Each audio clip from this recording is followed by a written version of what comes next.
hordoftoota amantaa musliimaa maraan baga ayyaana Eid al-Fitr kan bara 1447tiin isiniin geessaniin jennaa baga geessan. Bismillahirrahmanirrahim. Alhamdulillah salatu wassalamu. Rabbiin qabsaa'ota keenyaa fi artistoota keenyaan nama jannataa Rabbi isaan haa godhu.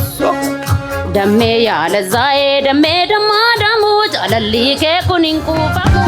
Dammee yaala zaa'ee dammee dammaa damuu jaalalli kee zaa'ee.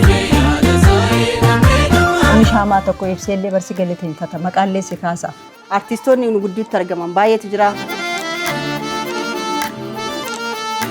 Baay'eedha dhoobsee yaa Rabbi koo.